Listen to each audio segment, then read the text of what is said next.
서 예수님의 이름으로 기도드립니다. 아멘. 예, 오늘 함께 말씀 나누려고 하는데요, 함께 나누실 말씀의 제목은 하나님의 꿈, 하나님의 꿈이라는 제목으로 함께 말씀을 나누겠습니다.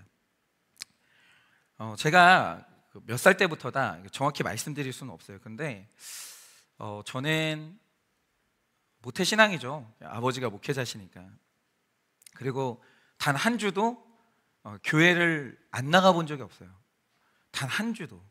언제나 제 인생은 교회 안에 머물러 있었는데, 제가 참 무서운 게 뭐냐면 저는 교회 안에 있는 불신자였어요. 저는 하나님을 안 믿는 사람이었습니다. 근데 제가 그 중에서 가장 못 믿었던 게 뭐냐면, 하나님의 말씀이 이루어진다? 이거를 전혀 믿지 않았어요. 전혀. 그러면 나에게 이유가 뭐냐라고 할 때, 제가 어릴 때 말씀을 너무 잘못 배워서 제가 하나님을 믿지 못하는 방향으로 나가게 된 거예요. 그러니까 이런 거죠. 제가 초등학교 시절에 이제 부서에서 설교 내용을 들은 적이 있는데, 그날 이제 기도에 관한 설교였거든요. 근데 저는 지금도 잊지를 못해요. 너무 저한테 강렬한 사건이었기 때문에. 여러분이 마태복음 7장 7절을 보면 그런 구절이 있습니다. 구하라, 그리하면 너희에게 주실 것이요, 이런 말씀이 있는데, 여러분 그냥 말씀만, 이 구절만 똑 떼서 보세요. 어떻게 보이세요? 이 말씀. 구하라, 그리하면 너희에게 주실 것이요. 이거는 영락없이 소원을 이루어 주신다, 그 말인 거예요. 그러니까 우리 전도사님이 그때 이 말씀을 읽어주시면서 하신 말씀이 뭐냐면, 너희 기도해? 기도 안 하는 너희는 바보인 거야. 너희가 기도를 안 해서 그렇지, 어떤 소원이든, 우리는 하나님의 자녀고 하나님은 전능하신 우리 아버지야. 하나님이 세상의 모든 것을 다 가지신 분이야. 그래서 너희가 어떤 기도든 간절히 기도하면 하나님이 들어주시는 거야. 근데 그게 내가 한 말이야? 아니야. 성경 구절 봐봐. 이 말씀 써져 있잖아.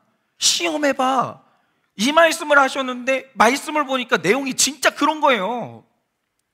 맥락은 그거 아닌데 그 구절만 똑 떼서 보니까 진짜 그런 거예요, 이 말씀이. 그러니까 제가 저희 교회에서 송구경신 예배할 때 말씀 카드 뽑는 걸 안 하는 이유가 이런 거예요. 성경은 맥락이에요. 그게 중요해요. 근데 이 구절만 딱 떼서 보니까 그날 진짜 그렇게 보이는 거예요. 내가 바보였구나. 내가 왜 기도를 안 했을까? 그래서 제가 이 말씀에 꽂힌 이유가 있어요. 그게 뭐냐, 당시에 제가 자전거를 너무 갖고 싶었거든요. 근데 우리 집 사정에, 우리 아버지 성격에 이걸 사줄 리는 아예 가능성이 없고, 그래서 제가 이제 단념을 하고 있었는데, 말씀에 이런 말씀이 있는 거예요. 간절하게 기도하면 주신다. 정말 이 구절은요, 이렇게 보이는 거예요. 물론 써져 있는 건 맞는데 이게 이런 뜻이 아닌데, 하여튼 이런 구절이 눈에 띈 거죠. 그 다음부터 100% 믿었어요. 그리고 진짜 간절히 기도했습니다. 하나님, 아버지, 그때는 진짜 얼마나 친밀하게 불렀는지 몰라요. 아버지, 저 자전거 갖고 싶어요.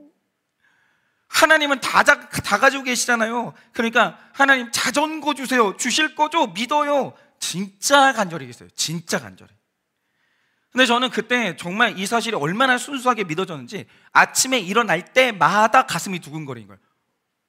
오늘 집 앞에 자전거가 세워져 있나? 아침마다 두근거리는 마음으로 진짜 문 앞으로 갔어요. 오늘 없네? 내일 오겠지. 정말 한동안을 그런 마음을 가지고 살았어요. 이게 초등학교 4학년 때였어요. 그러면 여러분, 이 기도가 응답이 됐을까요, 안 됐을까요? 응답이 됐다라고 말해야 되는지 모르겠는데 응답이 됐어요. 왜 그러냐면 자전거가 생겼거든요. 언제 생겼냐면 제가 32살 때 생겼어요. 그러니까 전임 사역을 하면서 부모님들이 아니라 저에게 주시는 수입이 생기고, 그러면서 제가 인생의 첫 자전거를 32살 때 샀어요. 여튼 그 당시에는 안 됐어요. 아침마다 두근거리는 마음으로 오늘은 응답하셨겠지. 하나님이 주신다고 했으니까, 나는 하나님의 자녀니까. 아침마다 문 앞으로 갔거든요. 오늘도 없어요. 내일도 없어요. 1년 내내 없는 거예요. 초등학교를 졸업할 때도 자전거는 구경도 못 해봤고, 그거는 아예 그러면서 중학교 갈 때는 내가 순진했구나 이러고 끝났어요. 그 이후로 제가 제 마음가운데 완전히 학습이 끝났어요. 딱 박힌 게 뭐냐면, 하나님의 말씀은 허무하다, 헛되다, 이루어지는 말씀이 아니다. 이게 그 불신이 제 가슴에 새겨져 버렸어요. 그래서 저는 그 다음부터는 기도에 대한 회의감이 있어요. 하면 뭐하나? 하면 실망하는 게 기도인데 완전히 학습이 끝났거든요. 사실은 저는 기도에 대한 강력한 회의감이 있었어요. 그런데 제가 나중에 컸죠. 제가 이제 제 스스로 이제 말씀을 묵상하게 되면서 뒤로 넘어질 만한 사실을 알게 된 거예요. 그게 뭐냐? 성경에 네가 뭘 소원하든 간절히 기도하면 하나님이 주셔라는 구절이 성경에 없었던 거예요. 내가 혼자 그렇게 믿었던 거지 성경에 그런 구절이 없었다는 걸 나중에 알게 된 거예요. 저는 정말 뒤로 넘어가는 줄 알았어요. 성경의 구절을 자세히 읽어봤어요. 정확히 그게 아니었던 거예요. 내가 잘못 알고 있었던 거예요. 그러면 읽어보니까 어떤 내용이었냐? 성경의 내용은 뭐냐 하면 하나님의 언약이에요. 하나님의 약속으로 정확히 꽉꽉 채워진 게 성경책이에요. 그래서 성경을 뭐라고 부르냐? 구약, 신약이라고 불러요. 그런데 성경에 기록된 하나님의 언약이 나의 마음의 소원이 되어서 내가 그 하나님의 언약을 믿고 바라고 소원하면 하나님이 100% 이루어 주신다는 말씀은 있었어요. 그런데 성경에 정확히 있는 구절이 뭐냐? 야고보서에 네 정욕을 가지고 기도하면 그건 이루어지지 않아. 왜냐하면 그 정욕이 네 죄를 이루기 때문이야 라는 구절이 있는 거예요. 이걸 몰랐던 거예요. 그래서 제가 그 다음부터 한 일이 뭐냐? 하나님의 소원이 내 소원이 돼서 기도하면 100% 이루어진다는데 그러면 하나님의 뜻이 뭐냐? 어릴 때 그게 관심이 없었던 거예요. 온통 내 소원에 관심이 있지 하나님의 소원, 하나님의 언약이 뭐냐? 한 번도 관심이 없었던 거예요. 하나님은 어떤 소원을 가지고 계시지? 하나님은 어떤 언약을 이루셨지? 이걸 다시 본 거예요. 그런데 제가 성경에서 찾은 여러 가지 하나님의 언약이 있는데 제가 보니까 하나님의 소원 중에 하나님이 죽어도 좋은 소원이 하나 있더라고요. 어떤 대가를 치러서도 반드시 이루겠다는 소원이 있었어요. 그게 뭐냐? 한 영혼이 죽지 않고 그를 건져내는 것. 그게 하나님의 소원 중에 소원이고 하나님은 이걸 할 수 있다면 어떤 대가도 치르시는 분이었어요. 언약했어요. 나는 구원의 하나님이라고. 그런데 저는 몰랐는데 제가 어릴 때 늘 함께했던 신앙생활 함께했던 권사님이 계셨거든요. 그러니까 저희 아버지도 늘 존경했던 권사님인데 이분은 그 기도 원리를 알고 있었어요. 말씀 아는 사람은 이래요. 이걸 알고 있었어요. 그래서 어느 날 하나님의 소원이 권사님의 소원이 되신 거예요. 이분은 다른 소원이 없었어요. 그래서 뭐였냐면 안 믿는 첫째 아들의 구원을 놓고 정말 목 놓아 울면서 밤새도록 기도했어요. 다른 기도 자체를 안 했어요. 늘 내 아들의 구원을 놓고 기도하셨어요. 그게 진짜 소원이었어요. 그런데 제가 볼 때 이 아드님이 예수를 믿을 수가 없는 사람이에요. 왜 그러냐? 이 당시에 이분이 외식업을 하셨는데 소위 말하는 맛집이었어요. 줄을 서야 먹을 수 있는 집. 근데 제일 돈 많이 버는 때가 언제냐? 주말이었어요. 이분 그때는 현금 장사였기 때문에 주말 장사까지 딱 끝내고 나면 밤에 있잖아요. 돈을 쏟아붓는 거예요. 돈 세는 재미가 그런데 주일날 어떻게 교회를 나와요? 못 나오죠. 안 나오는 거예요. 그냥 어머니가 교회 권사님이니까 가끔 그냥 뭐 이렇게 헌금이나 할 뿐 절대 안 나오는 거예요. 그럴 수가 없는 거죠. 그런데 어느 날 그분이 위암에 걸리면서 한번 고난이 왔는데 놀라운 건 그만둔 돈을 그 어려운 걸 해내더라고요. 주식으로 한 푼도 안 남기고 다 날리는 기적이 일어났어요. 그리고 하나님 앞에 엎드려서 돌아왔어요. 지금 분위기가 이건 아닌데라는 지금 분위기가 이런 소원은 누구도 나를 위해서 기도하지 않았으면 좋겠다 뭐 이런 분위기가 지금 느껴지는데 이분이 하나님께 돌아왔어요. 그리고 이 권사님은 아들이 하나님 앞에 돌아오고 예배하는 걸 보고 눈을 감으셨어요. 하나님, 이 아들이 과연 주일 예배를 포기하고 교회 나와서 구원 받을까요? 이 아들이 천국 갈 수 있을까요? 세상 사랑하는 걸 멈출 수 있을까요? 이루어질 것 같지 않았던 기도를 일평생 하시고 그 기도는 100% 이루어졌어요. 이 아들은 천국 갔죠. 제가 그걸 보면서 깨달은 게 하나 있어요. 그게 뭐냐면 하나님의 꿈이 내 소원이 되어서 기도하면 그 기도는 100% 응답돼요. 100%. 그래서 우리 그리스도인들에게는 내 꿈보다 중요한 게 뭐냐? 하나님의 꿈이에요. 왜냐하면 하나님의 꿈은 자기 꿈이 없어요. 우리를 향한 꿈이에요. 그래서 그 꿈은 우리 소원이 되면 이루어져요. 그래서 오늘은 우리 인생에 이루어질 그 하나님의 꿈이 뭔지, 그것은 어떤 방식으로 이루어지는 것인지 오늘 우리는 이제 내 꿈 내려놓고 하나님의 꿈에 대해서 우리 다 같이 한번 묵상해 보려고 해요. 그러면 하나님의 꿈은 어떻게 이루어지는가? 첫째로 하나님의 꿈이 이루어지려면 시간이 필요합니다. 1절 상반절입니다. 아브라함이 99세 때 여호와께서 아브라함에게 나타나서 그에게 이르시되 라고 합니다.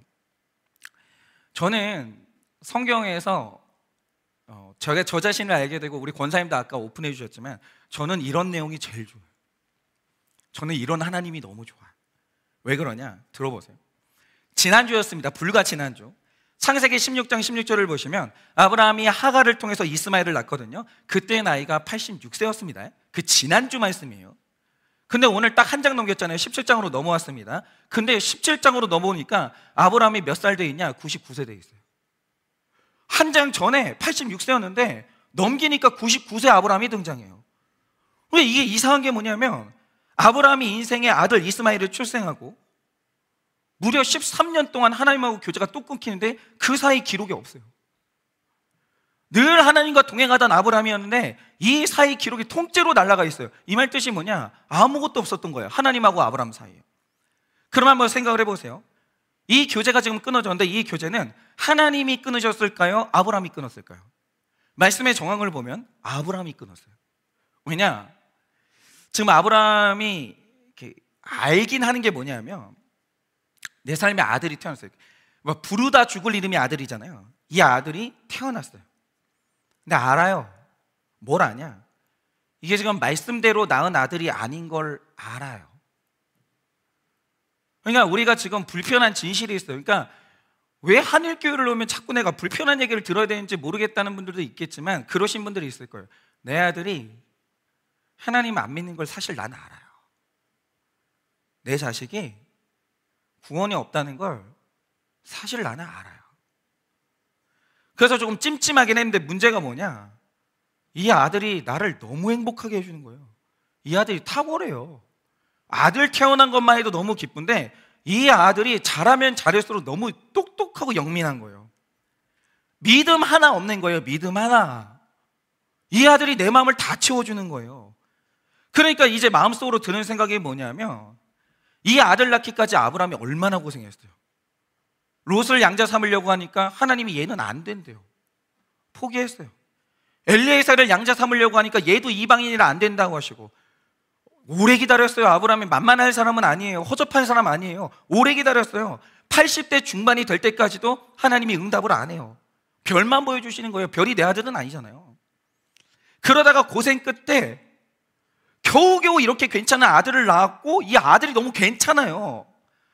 그런데 여기서 또 내가 이 아들을 놓고 영적 우산인지 아닌지, 구원이 있네 없네, 끝까지 분별을 해야 되나 마네, 내가 언제까지 이래야 되냐 이거예요. 언제까지 나는, 이게 끝은 나냐 이거예요. 나 지금 행복한데 이 행복을 내가 깨야 되냐 이거예요. 얼마 만에 얻은 행복인데. 그냥 있잖아요, 회피하고 싶은 거예요. 이 아들 잘 키우다 보면 그냥 믿을 수도 있지. 아니 믿겠지. 더 이상은 심각하기가 싫은 거예요. 그냥 나도 좀 행복하게 살자, 이렇게 된 거예요. 그런데 나는 이렇게 마음 편하게 살고 싶은데, 이제 그만하고 싶은데 하나님을 만났어요. 뭐라고 하시겠습니까? 또 불편한 얘기 듣는 거예요. 네 아들 영적 우사 아니야. 네 아들 믿음 없어. 너 지금 즐기면 안 돼. 너 애통해야 될 때야. 또 이런 말 할 거 뻔한 거예요. 그러니까 지금 저를 살살 피하시는 분들은 왜 피하냐면 둘 중에 하나예요. 숨기고 있는 죄가 있거나, 어느 날부터 이하린 권사님이 나랑 안 놀더라고요. 하여튼 뭐 숨기고 있던 죄가 있거나, 아니면 이 목사님이 나한테 무슨 말을 할지 아는 거예요. 그러니까 이 아브라함이 그날부터 하나님을 싹 피해버리는 거예요. 그런데 몇 년이나 피하고 살았냐? 13년을 흘렀다는 거예요. 13년을. 근데 더 문제는 뭐냐면, 하나님 없이 사는데 너무 행복한 거예요. 이 아들 똑똑하죠? 이제 집안에 문제도 없어졌죠? 아쉬운 게 아무것도 없는 거예요. 아무것도. 그런데 나는 알아요. 하나님만 만나면 이 행복이 깨져요. 그걸 내가 아는 거예요. 하나님 만나면 분명히 그래요. 네 아들 믿음 없다. 너 지금 이럴 때 아니다. 하나님만 만나면 이 행복 깨질 걸 안다니까요. 그러니 깨고 싶냐고요. 그냥 적당히 하나님 믿으면서 평생 이렇게 살고, 그냥 나는 아들 믿음 없는 거 안 보고 믿겠지 이러고 살고 싶은 거예요. 더 이상 힘들기 싫은 거예요. 그런데 아브라함이 그랬으니 저는 안 그러겠어요? 여러분, 세상에서 제일 힘든 게 뭐냐면 천국 가는 거예요. 믿음 물려주는 거예요.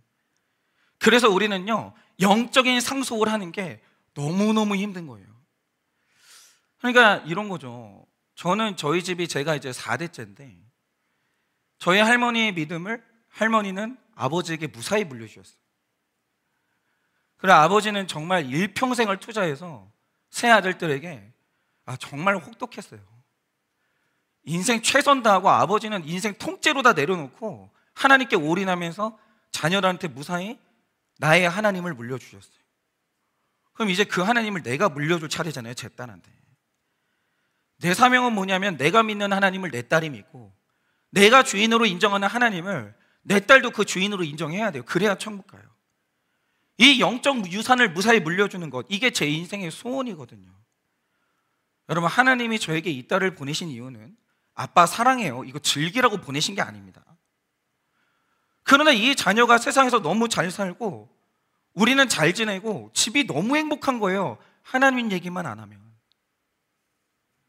이게 너무 행복한데 우리 까르르 까르르 웃으면서 우리 셋만 있으면 너무 즐거운데 갑자기 아빠가 하나님 얘기만 꺼내면 집이 싸해지는 거예요.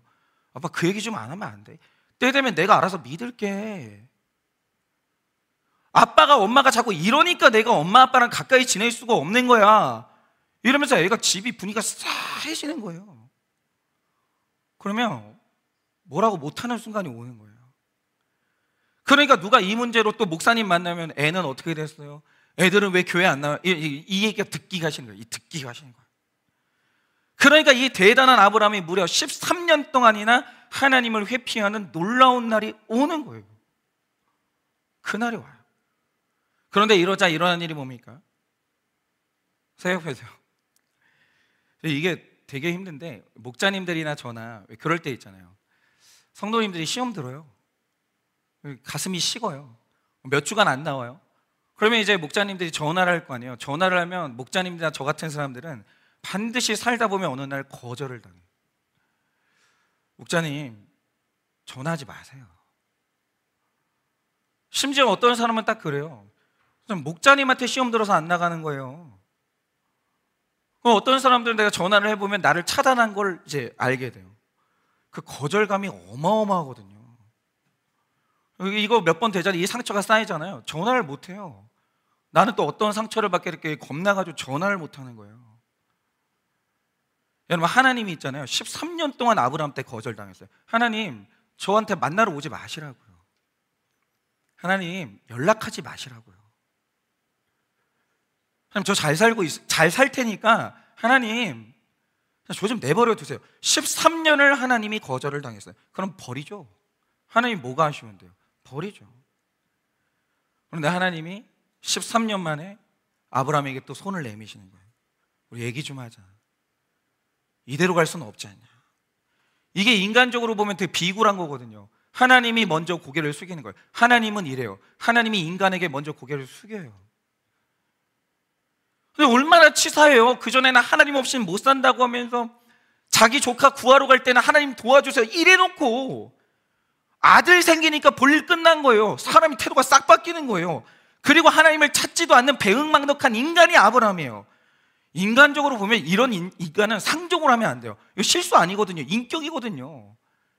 배신을 밥 먹듯이 하는 거예요. 밥 먹듯이. 문제는 뭐냐? 아브라함이 하나님을 사랑하는 것보다 하나님이 아브라함을 너무 사랑하셔. 원래 더 사랑하면 져요. 못 이겨요. 아쉬운 건 하나님인 거예요. 하나님 아쉬워요. 우리가 천국 못 가면 하나님 아쉬워요. 이해가 안 되는데 그래요.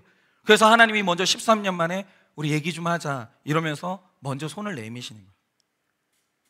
여러분, 바로 이겁니다. 한 사람 인생에 하나님의 꿈이 이루어지는 건 구원의 꿈이거든요. 하나님도 이 과정을 거쳐요.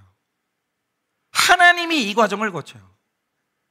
제가 저를 보고 성도님들을 보니까 제가 이젠 딱 알겠는 게 있어요. 그게 뭐냐면 인간 중에 이 종류의 인간은 존재를 안 해요. 없는 종의 인간인데 그게 뭐냐면 인간 중에 한결같은 인간은 존재하지 않아요. 그런 인간은 없어요. 왜 그런 거 있잖아요. 막 아내들이 뭐 말도 안 되는 거 갖고 실망해요. 그게 뭐냐면 남편이 변했어요. 그럼 변하죠. 안 변할 줄 아셨어요? 이 남자가 처음에는 저를 사랑하고 막 저만 바라보고 이랬는데 결혼하고 나서 태도가 바뀌었어요. 바뀌죠. 죄송한데 한결같은 인간 종은 존재를 안 해요. 그런 인간 없어요.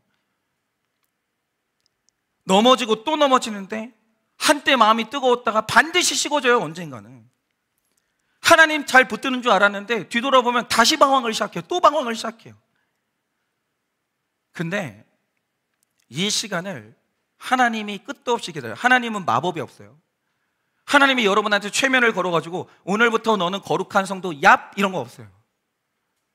한결같지 않은 인간을, 변하고 또 변하는 인간을 하나님이 끝도 없이 기다려요. 구원이 이루어지는데 하나님도 이 기간을 가져요. 그래서 우리 삶에 하나님의 꿈이 이루어지기 위해서는 반드시 필요한 게 있어요. 시간을 정해놓지 마세요. 내년까지, 5년은, 오케이, 10년은 이런 건 없어요. 끝도 없이 기다리는 거예요. 왜냐? 하나님도 그 과정을 거쳤기 때문에. 하나님은 그런 우리를 기다려주시는 거예요. 기다리면 하나님의 꿈이 이루어지는 겁니다. 적용 질문 드립니다. 구원의 적용이 지치지 않으십니까?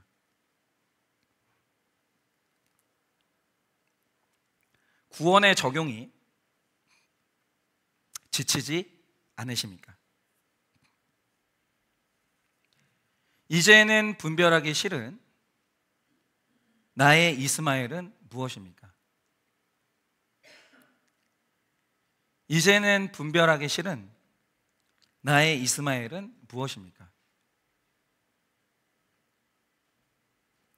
하나님을 피하며 멀어지지 않았습니다. 하나님을 피하며 멀어지지 않았습니까? 기다려주시는 하나님을 느끼고 있습니까? 기다려주시는 하나님을 느끼고 있으십니까? 둘째로 하나님의 꿈을 이루려면 우리가 완전해져야 합니다. 1절 하반절입니다. 나는 전능한 하나님이라 너는 내 앞에서 행하여 완전하라 라고 하십니다. 근데 여러분, 우리가 이 말씀을 잘 해석해야 되는데 하나님의 꿈이 이루어지려면 우리는 실수하면 안 된다, 완전 무결해야 된다, 이런 뜻이 아니에요. 언제나 구약은 신약으로 해석해야 돼요. 그러면 행하여 완전해진다는 게 뭐냐? 이런 거예요. 행하여 완전해진다는 뜻은 사람이 흠없이 완결해진다는 게 아니에요. 하나님이 주신 말씀대로 완전한 말씀에 도전하고 사는 거, 지키고 사는 거, 이게 행하여 완전해지는 거예요. 그러니까 흠이 없으신 하나님 말씀에 도전해보는 거예요. 살아보려고 하는 거예요. 그 뜻대로 가는 거죠. 실수할 수 있어요. 넘어질 수 있어요. 그러나 다시 일어나서 그 길 가는 거, 그게 바로 행하여 완전해지는 거예요. 그런데 우리는 하나님 말씀대로 행하는데 너무 많은 장애물들이 있는 거예요. 너무 많은 장애물들. 그러면 그 장애물 중에 하나가 뭐냐? 자, 하나 여쭤볼게요. 여러분들은 왜 적용 안 해요? 왜 여러분들은 행하지 않아요? 이유가 뭐예요? 그런데 제가 굉장히 붙는 아는데 행하지 않는 이유 중에 하나가 있어요. 그게 뭐냐? 적용해 볼게요. 우리는 날마다 큐티하는 사람들이잖아요. 그러니까 하나님의 뜻대로 산다는 게 뭔지, 적용이 뭔지 모를 수는 없어요. 모르는 게 문제인 경우는 없어요. 다 알아요. 예를 들면 이런 거죠. 정말 수도 없이 말해요. 아내는 남편에게 복종해라. 남편은 아내를 사랑해라. 어떤 경우에도 가정은 지켜라. 이런 말씀을 정말 죽도록 해요. 죽도록. 그런데 제가 이제 목회를 하다 보면 이런 말씀들을 하시는 거죠. 굉장히 많이 듣는 대사가 있어요. 그게 뭐냐? 목사님, 이 말씀 옳아요. 이 말씀 지켜야죠. 저는 할 거예요. 그런데 지금 제 현실에서는 이 말씀을 적용하는 때가 아닌 것 같아요. 요래요. 그러면 어떤 경우가 그렇냐? 가끔 보면 이게 굉장히 잘못된 생각인데 상대방에게 내가 원하는 반응, 내가 원하는 변화를 끌어내는 수단이 말씀에 대한 적용이라고 착각하시는 분들이 있어요. 그러니까 이런 거죠.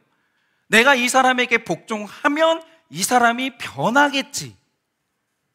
내가 이 사람을 용서해 주면 회개하면서 평생 나에게 고마워하겠지, 잊지 않겠지. 내가 힘들게 적용하는 모습을 보여주고 가고 있으면 언젠가 나랑 같이 교회를 나오겠지. 이런 식으로 말씀에 적용을 하면서 상대방에게 내가 원하는 반응을 끌어낼 수 있다. 적용은 그래서 하는 거다, 이렇게 생각하시는 분들이 있어요. 그런데 그래서 이런 분들이 반대로 늘 하시는 말씀이 있어요. 그게 뭐냐? 목사님, 지금 이 인간이 얼마나 교만한 줄 아세요? 근데 안 그래도 교만한데 제가 지금 복종하면요, 지가 진짜 잘난 줄 알아요. 자기가 뭐가 잘못했는지 절대로 몰라요. 그래서 지금은요, 목사님, 복종할 타이밍이 아니고요, 지 잘못을 알려줘야 되는 타이밍이에요. 이러거나, 목사님, 제가 이 사람을 몇 번째 용서한지 아세요? 이 사람은 제가 구속사의 말씀을 들으면서 이혼하면 안 된다고 생각하는 걸 알아요. 이 사람이 이걸 이용하는 사람이에요. 제가 용서할 줄 아니까, 제가 또 이혼 안 할 줄 아니까 그래도 자꾸 죄를 지어요. 제 용서가요, 이 사람을 타락하게 만드는 것 같아요. 그러니까 이번에는 정신 차리라고 제가 이혼할 수밖에 없어요, 목사님. 그래야 정신 차리지 않겠어요? 이런 식으로 상대방에 대한 반응 때문에 나는 말씀을 적용할 수가 없다, 내가 적용하면 이 사람이 더 상태가 안 좋아진다, 이러시는 분들이 있어요. 그런데 여러분, 왜 거룩하게 살아야 되는지 이유에 대해서 완전히 착각하고 계시는 거예요. 왜 우리가 거룩하게 살아요? 왜 우리가 말씀대로 살아요? 그건 계산이 아니에요. 여러분, 선한 삶, 거룩한 삶이라는 거는요, 상대방의 올바른 반응, 내가 원하는 반응을 끌어내는 수단이 아니에요. 그리고 반대로 내가 선한 적용을 하면 상대방이 악하게 나오니까 적용을 못한다? 이거 완전히 지금 사탄한테 속으시는 겁니다. 예를 들면 이런 거죠. 완전히 머리 잘 쓰면서 처세술에 능한 분들이 있어요. 내가 살아보니까 날마다 잘해주면 고맙게 생각 안 해요. 근데 9번을 못 해주다가 1번을 잘해주면 엄청 감격을 하는 원리를 알게 된 거예요. 오케이, 인간이 원래 이러지. 그러면 나는 오늘부터 9번을 잘해주다가 1번 잘해주는 그런 그 기술로 나가야지, 이러시는 분들이 있어요. 그건 완전히 인본주의예요. 완전 인본주의. 네가 그러하니 나는 오늘 너의 반응에 맞추어서 이렇게 살겠다. 이건 완전 인본주의예요. 여러분, 오늘 우리가 왜 선하게 살아요? 거룩하게 사는 이유가 뭐예요? 이유가 뭐냐면, 내가 오늘 구원받은 택자잖아요. 신분이 그렇잖아요. 그래서 그냥 사는 거예요. 그렇게 아무 이유도 없어요. 예를 들어서 개구리는 왜 물에서 헤엄쳐요?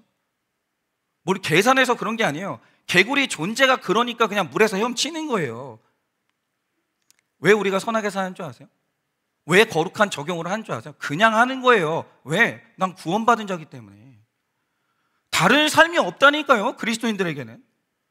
굳이 하나의 이유를 말하자면, 내가 믿는 하나님이 거룩하시니 나도 그분 닮았기 때문에 그냥 그렇게 사는 거예요. 이유가 없어요. 구구절절 이유가 없어요. 그냥 내 존재가 그래요.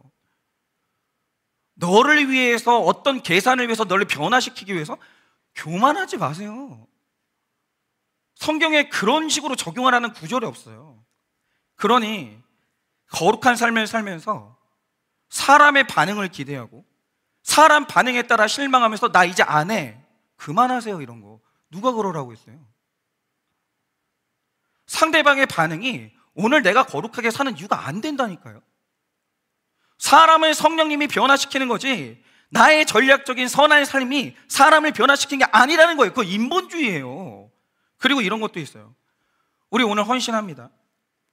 우리 주변 사람들 섬겨요. 그런데 남들보다 더 많이 섬기는 분들 중에서 마음속 깊은 곳에 내 섬김의 결과를 예상하고 바라는 분들이 있어요. 은근히 존경받기 원해요. 나는 저 권사님처럼은 못 살아. 저 장로님은 진짜야. 저 집사님 대단한 분이야. 이게 있잖아요, 독버섯이에요. 섬기다 보면 자연히 자라나요. 그리고 언젠가는 감사할 수도 있겠지라는 반응을 은근히 기대하는 거예요. 은근히. 그런데 여러분, 제가 분명히 말씀드릴게요. 실상 섬김이라는 걸 할 때, 섬김이라는 것의 결과에 현실적인 결과가 뭔지 아세요? 그러니까 제가 왜 말씀드리면 진지하게 안 드는지 모르겠는데, 여러분이 섬기는 사람들이 100% 죄인이라니까요. 인간은요, 본성이 배응망덕해요. 여러분이 이만큼 뭘 주잖아요. 그 사람이 느끼는 건 요만큼이에요. 인간이 배응망덕하다니까요. 그러니까 내가 엄청 고마운 행동을 한 거 맞아요. 우리 목자님들 보면 그렇게는 못 살아요. 엄청난 헌신을 했어요. 근데 상대방도 엄청나다고 느끼냐? 안 그래요.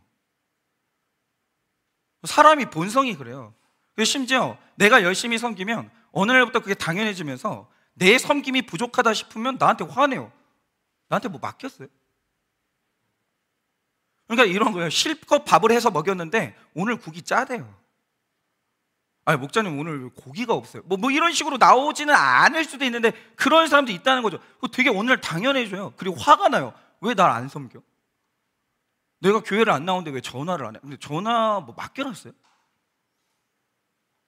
뭐 권리예요? 내가 너한테 월급을 줬으니까 넌 나한테 서비스를 해야지. 뭐 이런 거예요? 그런 거는 없어요. 근데 죄송한데 사람이 사고방식이 그래요. 그러니까 실컷 섬기고 욕먹고 감사 표현 한 번도 못 받는 경우가 많아요. 이런 거죠. 여러분 우리 교회 목자님들은 아무도 월급 안 받아요. 정말 손해 많이 보면서 여러분 섬기거든요. 여러분 이번에 스승의 날이었잖아요. 뭐 자그만 거 하나라도 하신 분들 계세요? 여러분은 목자님 기도 안 하잖아요. 그렇게 돼요. 목원들은 원래 그러니까. 진짜 목자님은 여러분을 위해서 기도하고 걱정하거든요. 늘 목원들이 힘들면 저한테 상의를 해요. 목사님 저는 어떻게 해야 돼요? 뭘 해줘야 돼요? 그렇게는 못 살아요. 대단한 분들이에요. 근데 스승의 날 뭐 작은 거 하나라도 감사하셨어요? 목자님들 잘 들으세요. 이게 정상이에요. 아무도 안 고마워요.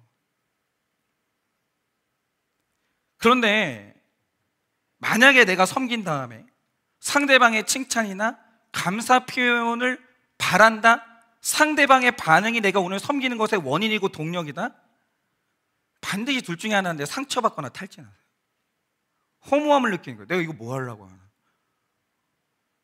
그러니까 내가 지금 열심히 섬기다가 탈진하고 상처받았다. 왜 그러냐? 그분 잘못되신 거예요.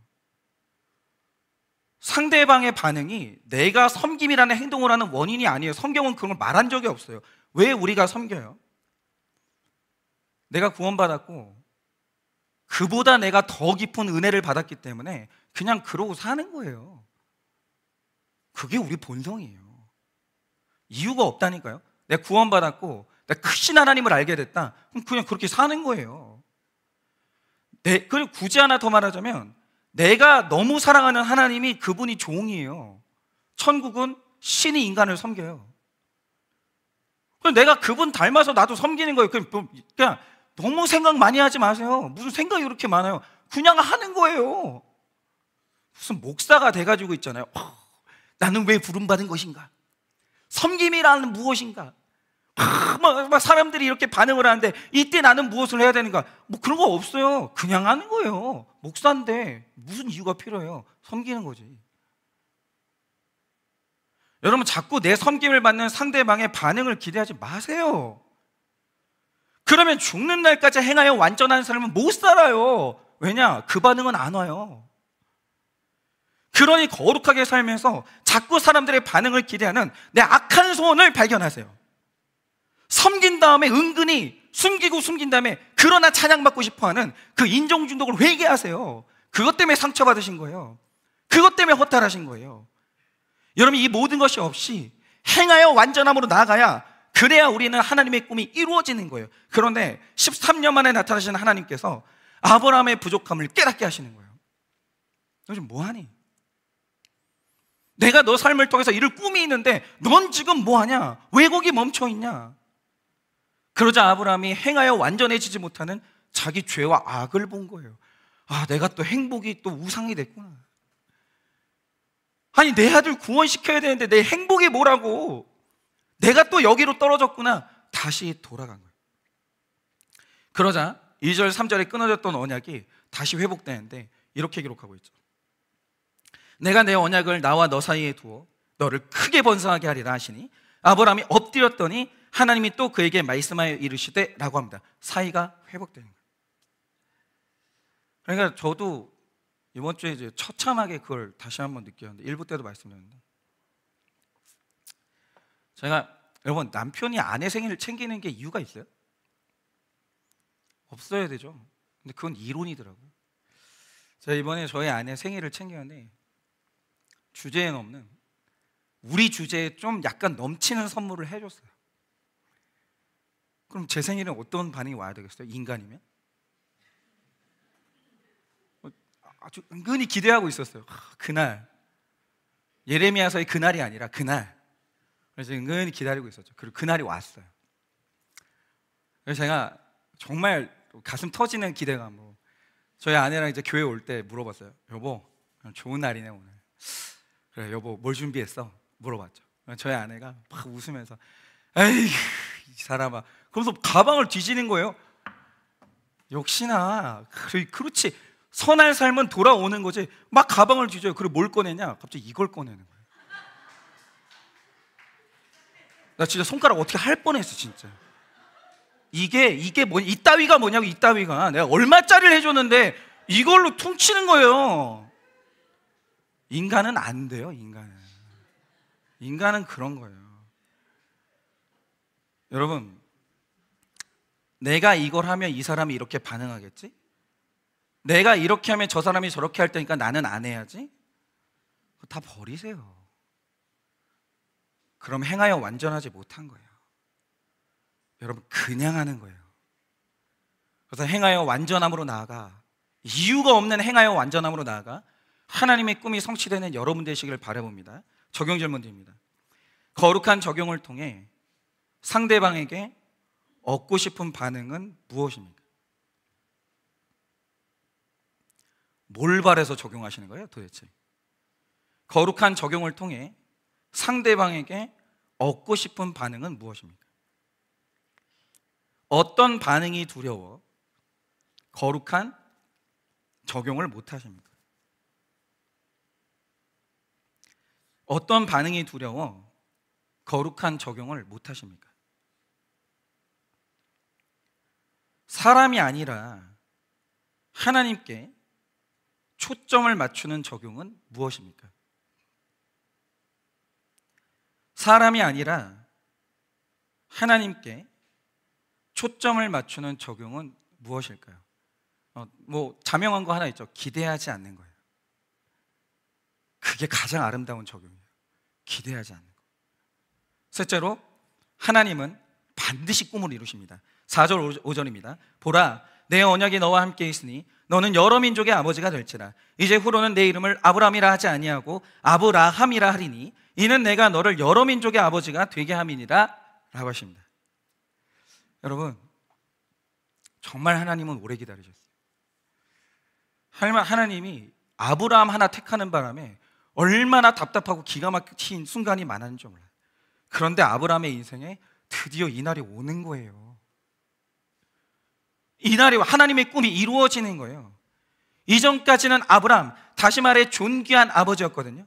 그냥 한 집에서 대접받고 몇 명의 아들들에게 효도받는 게 꿈인 고작 그 정도의 사람이었어요. 그릇도 그거밖에 안 돼요. 그런데 오늘 하나님이 아브라함의 이름을 바꾸사 가고 오는 세대에 불신자도 이 이름을 모르는 사람이 없어요. 심지어는 이슬람권의 사람들도 다 이 사람이 내 아버지래요. 어마어마한 영광, 그 이름 아브라함으로 하나님이 이름을 드디어 바꿔주시는 거예요. 열국의 아버지, 여러 민족의 아버지로 아브라함을 바꾸신 거예요. 그런데 저는 이게 말이 안 되는 거예요. 그러니까 이런 거죠. 아브라함의 반응에 따라 하나님이 축복 주시겠다? 이걸 받을 수가 없는 거예요. 하나님은 그거랑 상관이 없는 거예요. 아브라함을 사랑하실 때 아브라함의 반응하고 아무 상관이 없어요. 왜냐? 여러분 잊으시면 안 돼요. 아브라함이 어떤 사람이에요? 절대로 훌륭한 사람 아니에요. 넘어지고 또 넘어지는 사람이에요. 아브라함은 기근이 오니까 약속 버리고 도망간 사람이에요. 죽을 위기에 처하자 아내를 버리는 사람이에요. 그 아내가 약속의 자녀를 낳아줄 그 아내인데 버려. 자식을 얻겠다고 아내의 여정과 동침을 했는데 그게 너무 좋으니까 무려 13년을 하나님의 연락을 끊어버려요. 하나님, 내 행복 망치지 마세요. 연락하지 마시라고요. 하나님을 버려요. 그나마도 오늘 이 만남은 아브라함이 먼저 하나님을 찾은 것이 아니라 그냥 두면 아브라함은 죽을 때까지도 이렇게 살아요. 하나님이 먼저 붙들어 주신 만남이에요. 그런데 하나님이 이런 사람이 죽는 그날까지 기다려주시고 손 내밀어 주시고 이름까지 바꿔가면서 하나님이 자기 꿈을 이루시는 거예요. 하나님이 자기 꿈을 이루시는 거예요. 그래서 은혜예요. 하나님은 우리의 어떠함하고 아무 상관이 없어요. 그분은 자기 일을 하세요. 우리의 어떠함에 상관없이 그는 선하시고 우리를 사랑하시는 거예요. 그것이 하나님이 우리에 대한 꿈을 이루시는 거예요. 예전에요, 진짜 이런 설교를 하시는 목사님이 있었어요. 하나님, 저에게 물질과 지위를 주세요. 그럼 제가 하나님 소원 이루어 드릴게요. 저 아시잖아요. 이런 식으로 기도하라고 가르치는 목사님이 있었는데 저는 이게 맞지 않다고 생각해요. 하나님은 여러분 도움이 필요 없어요. 하나님이 우리를 부르시는 이유는 내가 없으면 일을 못하기 때문이 아니에요. 하나님은 자기가 원하는 걸 스스로 이루시는 분이에요. 그런데 그 일에 형편없는 우리들을 사용해 주시는 것 뿐이에요. 근데 이루어진다니까요. 그 도구가 형편이 없어요. 그게 나예요. 근데 하나님이 좌절이 안 돼요. 그는 이루시는 거예요. 나 같은 것을 통해서도. 그래서 제가 확실히 믿는 게 있어요. 오늘 자신의 부족함을 철저히 인정하면서 수치를 잘 당하신 우리 권사님은 열국의 어미가 될 줄 저는 믿어요. 하나님이 자기 꿈을 이루시는데 권사님도 나도 사용하시는 거예요. 그러면 저는 자신의 죄를 보면서 행하여 완전함으로 나아가면 되는 거예요. 할 수 있는 만큼 하면 되는 거예요. 오늘 잘하신 거예요. 지금 수치당하기 싫어서 자기 죄를 숨기고 있는 분들 얼마나 많으세요? 권사님한테 말씀을 드렸죠. 권사님, 말씀하시라. 저한테 말씀하셨고, 권사님 수치당하셔야 됩니다. 치리 받으세요. 받으셨어요. 완전 무결한 인생은 없어요. 이게 행하여 완전한 거예요. 그러면 우리 같은 나 같은 것을 통해서도 하나님은 자기 꿈을 이루시는 거예요. 넘어지고 또 넘어져도 그렇게 쓰임받을 줄 저는 확실히 믿어요. 다른 이유가 없어요. 하나님이 말씀하시면 절대 복종하는 거예요. 그러면 하나님의 꿈이 이루어지는 거예요. 그래서 오늘은 설교를 마무리할 때 확실히 이루어질 하나님의 말씀을 읽으면서 마무리할 텐데, 이 말씀은 저와 여러분의 삶에 100% 성취됩니다. 이렇게 말씀하십니다. 내가 내 언약을 나와 너 및 내 대대 후손 사이에 세워서 영원한 언약을 삼고 너와 내 후손의 하나님이 되리라. 내가 너와 내 후손에게 내가 거류하는 이 땅 곧 가나안 온 땅을 주어 영원한 기업이 되게 하고 나는 그들의 하나님이 되리라. 아멘. 성취되는 거예요. 이 말씀은 이루어져요. 내가 넘어지고 또 넘어지는 인간이라 할지라도, 그러나 부족하지만 주님 다시 시작합니다. 주님 말씀을 따라 이유가 없어요. 아무 이유가 없는 거예요. 행하여 완전함으로 나아가면 하나님의 뜻은 이루어지는 거예요. 이 소원이 여러분의 소원이 되어 100% 응답받고 나의 삶에 하나님의 꿈이 이루어지는 복된 인생 되시기를 예수님의 이름으로 축원합니다. 우리 찬양팀 나와주시고 적용 질문 드립니다. 아브라함 같은 내 부족함은 무엇입니까?